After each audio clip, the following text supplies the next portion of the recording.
القسم الاول فی الاسم، ہدایت النحو کا یہ ہمارا تیسرا سبق ہے۔ شروع میں مصنف نے کہا تھا کہ میں نے ہدایت النحو کو ایک مقدمہ، 3 قسمیں اور ایک خاتمے پہ ترتیب دیا ہے۔ مقدمہ کے اندر 3 فصلیں تھیں، وہ تینوں کی تینوں ہم نے کمپلیٹلی پڑھ لی ہیں۔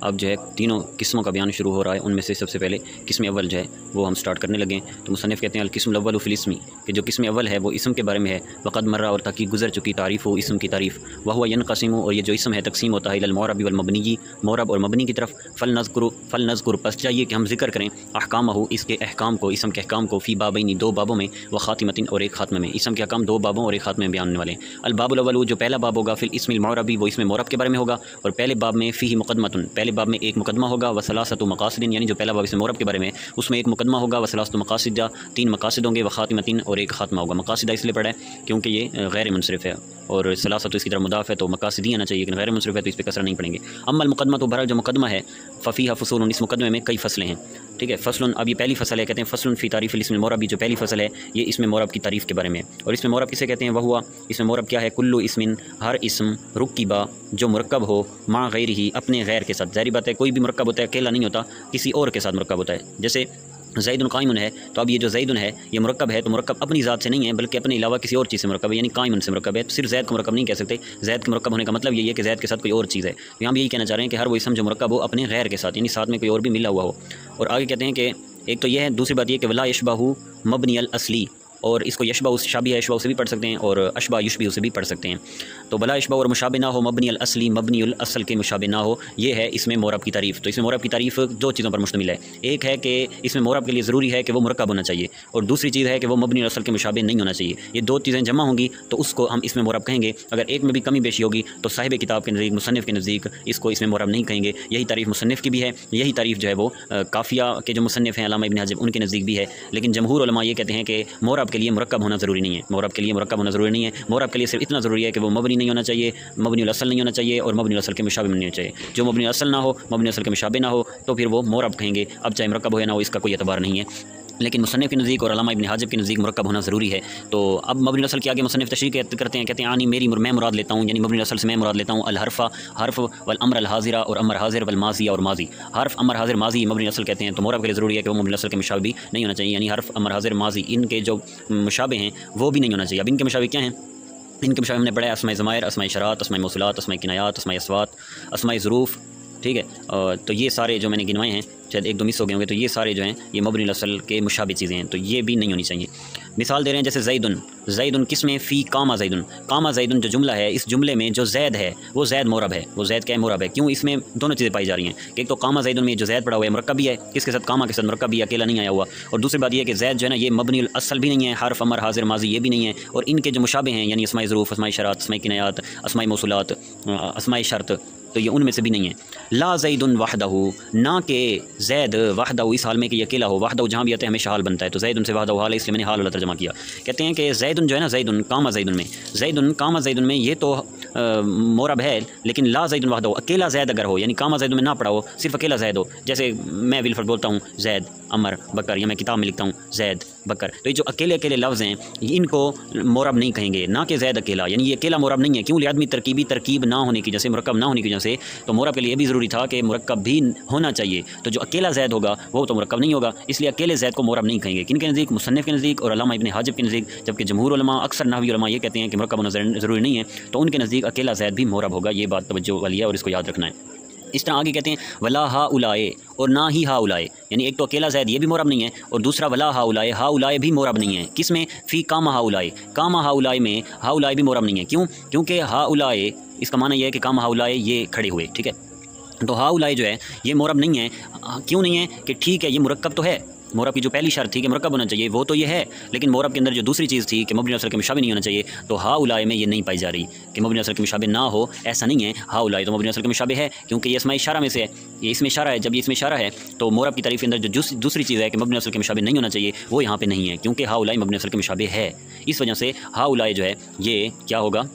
اس کو بھی اس میں مرکب نہیں کہیں گے، اکیلے زید کو بھی اس میں مرکب نہیں کہیں گے کہ اس میں پہلی شرط نہیں ہے مرکب ہونے والی، اور جو ہاؤل آیا اس میں مرکب ہونے والی شرط تو ہے، لیکن دوسری شرط نہیں ہے کہ مبنی اصل کا مشابہ نہیں ہونا چاہیے، جبکہ یہ تو مبنی اصل کا مشابہ ہے، تو اس کو اکیلے کا مرکب نہیں کہیں گے۔ کیوں؟ لوجود شبہ، مشابہت کے پائے جانے کی وجہ سے، لام تعلیلیہ ہے، لام تعلیلیہ جو وجہ بیان کرتا ہے، لوجود شبہ، شبہ کے وجود کی وجہ سے، مشابہت کے پائے جانے کی وجہ سے کہ ہاؤل مبنی اصل کا مشابہ ہے، اس وجہ سے اس کو مرکب نہیں کہیں گے۔ اور اسم متمکن، اس میں مرکب کا دوسرا نام اس میں متمکن بھی ہے، اس میں مرکب کو کیا کہتے ہیں؟ اس میں متمکن بھی کہا جاتا ہے۔ آگے کہتے ہیں فصل حکم ہو، کس کا حکم؟ مورب کا تعریف بیان کرنے کے بعد مورب کا حکم بیان کر رہے ہیں، کہتے ہیں مورب کا حکم یہ ہے کوئی بھی اس میں مورب ہو عربی کے اندر تو اس کا حکم یہ ہے ان یختلفہ کہ مختلف ہو، آخر ہو جس کا آخر یعنی اس کا آخر، اس میں مورب کا، تو اس میں مورب کا حکم یہ ہے ان یختلفہ کہ مختلف ہو آخر ہو، اس مورب کا آخر مختلف ہو باختلاف العوامل، عوامل کے مختلف ہونے کے ساتھ، عوامل کے مختلف یعنی عامل بدلے تو مورب کا آخر بھی بدلے، عامل بدلتا رہے مورب کا آخر بدلتا رہے، یہی مورب کا حکم ہے، یہی مورب کا حکم ہے۔ اب مورب کا جو آخر بدلے وہ دو طرح ہیں، اختلافاً لفظیاً، لفظی اختلاف ہو، کیا ہو؟ اختلافاً لفظیاً، لفظی اختلاف ہو، یہ جو اختلافاً لفظیاً ہے یہ موصوف سے مل کے مفعول مطلق بنیں گے ان یختلفہ کے، کیا کس کے مفعول مطلق بنیں گے؟ ان یختلفہ کے مفعول مطلق بنیں گے کہ مورب کا آخر مختلف ہو، اختلافاً لفظیاً، لفظی طور پہ مختلف ہو، جیسے جانی زیدن رأیت زیدن مررت بزیدن، یہاں لفظی طور پہ مورب کا آخر یعنی زید کا آخر وہ کیا ہو رہا ہے؟ بدل رہا ہے کہ پہلے زیدن تھا پھر زیدن بنا پھر زیدن بنا، اور لفظی طور پہ یعنی لفظی طور سے مراد یہ ہے کہ جو پڑھا بھی جا رہا ہو، جو اعراب پڑھا بھی جا رہا ہو اس اعراب کو لفظی اعراب کہتے ہیں، اور یہ دیکھو لفظی طور پہ اختلاف آ رہا ہے، ٹھیک ہے، یعنی یہ تبدیلی اور اختلاف جو ہے یہ پڑھی بھی جا رہی ہے،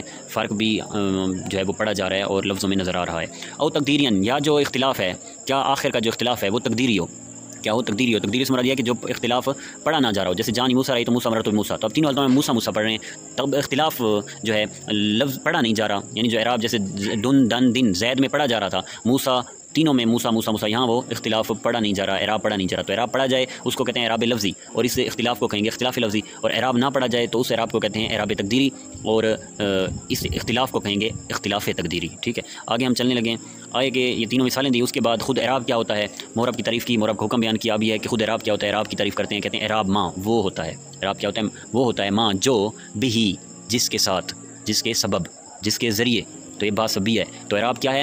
اعراب کیا ہے؟ الاعراب یہ مبتدا بنے گا، تو میں نے آپ کو پہلے بھی بتایا تھا کہ مبتدا کا ترجمہ ایسے سمجھیں سوال سے ہوتا ہے، یا مبتدا ایک سوال ہوتا ہے اور خبر اس کا جواب ہوتی ہے، تو الاعراب یہ مبتدا ہے، تو یہ قسم کا سوال ہے کہ اعراب کیا ہے، تو جواب میں آئے گا کہ ماں، اعراب وہ ہے جو بھی جس کے ساتھ، یہ ہا ضمیر کا مرجع یہ ماں بنے گا، ہا ضمیر کا مرجع کیا بنے گا؟ ماں بنے گا، اور ماں کا جو معنی مرادی ہے وہ آپ حرف یا حرکت لے سکتے ہو، کیا لے سکتے ہو؟ حرف یا حرکت، یعنی اعراب کیا ہے؟ ماں، اعراب ماں وہ حرف یا حرکت ہے جو بھی جس حرف یا حرکت کے ساتھ یختلف مختلف ہو، آخر مورب مورب کا آخر، تو جس حرف یا حرکت کے ساتھ مورب کا آخر مختلف ہو اس حرف یا حرکت کو کیا کہتے ہیں؟ اعراب کہتے ہیں۔ کالضمۃ والفتحۃ والکسرۃ، جیسے ضمہ فتح کسرہ یہ حرکتیں ہیں، والواو والالف والیاء اور واو الف یا یہ حرف ہیں، تو حرکتوں اور حرف سے جن کے سبب، جن حرکتوں اور جن حرفوں کے سبب مورب کا آخر مختلف ہوتا ہے ان کو کیا کہتے ہیں؟ اعراب کہتے ہیں۔ تو جیسے زید دن دن دن، اب یہ زید دن کے اندر جو تینوں تبدیلیاں ہوئی ہیں یہ کس کے سبب ہوئی ہیں؟ یہ فتح ضمہ فتح کسرہ کے سبب ہوئی ہیں، ان کے ساتھ ہوئی ہیں۔ و اعراب الاسم علی ثلاثۃ انواع، اب جو اعراب ہے اسم کا، اسم سے مراد ہے اسم مورب، اسم سے مراد کیا ہے؟ اسم مورب، تو اسم مورب کا اعراب تین قسموں پر ہے، اسم مورب کا اعراب کتنی قسموں پر ہے؟ تین قسموں پر ہے، رفع و نصب و جر۔ اسم مورب کا اعراب تین قسموں پر ہے، اس لیے کہا ہے کیونکہ جو فعل مورب ہے نا، فعل مورب کا رفع نصب جر نہیں آتا، اس کا آتا ہے رفع نصب جزم، رفع نصب جزم، تو اس لیے کہا کہ اسم کا جو اعراب ہے وہ تین قسموں پر ہے، یہ والی تین قسمیں رفع نصب جر، کیونکہ اگر فعل مورب ہو تو اس کا رفع نصب جر نہیں آتا، اس کا رفع نصب جزم آتا ہے۔ آگے کہتے ہیں والعامل، اور جو عامل ہے، اب عامل کیا ہے؟ عامل کی تعریف یہاں سے کرنے لگے ہیں، کہتے ہیں عامل ماں وہ ہوتا ہے جو بھی جس کے سبب رفع ہو او نصب یا نصب ہو او جر یا جر ہو، یعنی رفع نصب جر یہ خود کیا ہیں؟ یہ خود اعراب ہیں، یہ کیا ہیں؟ اعراب ہیں، رفع نصب جر، اور یہ رفع نصب جر یہ اعراب جس کی وجہ سے آتا ہے اس کو عامل کہتے ہیں، جیسے کہ زید دن دن، اب زید کے آخر میں جو دن دن دن یہ جو دو زبر دو زیر دو پیش ہیں یہ کیا ہیں؟ رفع نصب جر ہیں، اور انہی کے ذریعے زید مختلف ہو رہا ہے تینوں حالتوں میں، لیکن اب یہ زید کے آخر میں جو رفع نصب جر آیا ہوا ہے یہ کس کی وجہ سے آیا ہوا ہے؟ تو پہلی مثال میں جا زیدن، پہلی مثال میں جا کی وجہ سے آیا ہوا ہے، دوسری مثال میں رأیت زیدن، دوسری مثال میں رأیت کی وجہ سے آ رہا ہے، تیسری مثال نظرت الی زیدن، تیسری مثال میں الی کی وجہ سے آ رہا ہے، تو یہ جو پہلی مثال میں جا، دوسری میں رأیت، تیسری میں الی، جو اس رفع نصب جر یا زید کے آخر کے زبر زیر پیش کی وجہ بنے ہیں، سبب بنے ہیں، اس کو عامل کہتے ہیں۔ تو عامل کس کو کہتے ہیں؟ ماں بھی جس کے سبب رفع نصب جر ہے، یعنی جس کے سبب اعراب آتا ہے اس کو عامل کہتے ہیں۔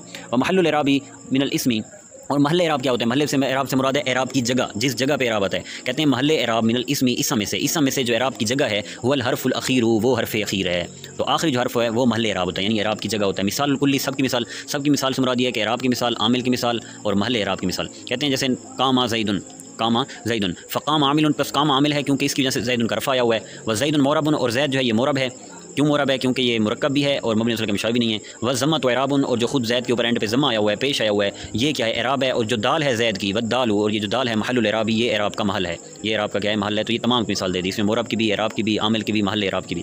آگے کہتے ہیں وعلم تو جان، کیا جان، انہ لا یعرب، کہ مورب نہیں ہوتا. انا وعلم تو جان انہ، کہ انا جو ہوتا ہے ان حرف مشبہ فعل، اس کا معنی، اس کا معنی ہوتا ہے بے شک. اور جو ہوتا ہے ان حرف مشبہ فعل، ان حرف مشبہ فعل کا معنی ہوتا ہے کہ، ان حرف مشبہ فعل کا معنی کیا ہوتا ہے؟ کہ.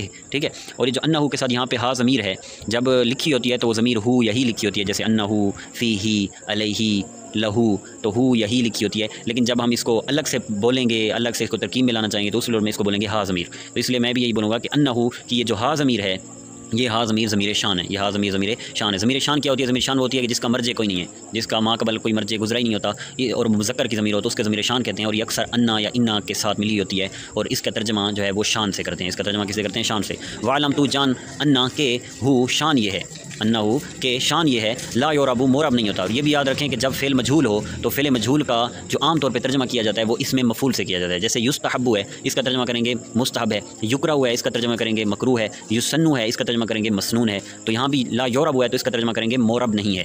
تو جان انہ کے شان یہ ہے کہ لا یعرب، مورب نہیں ہوتا.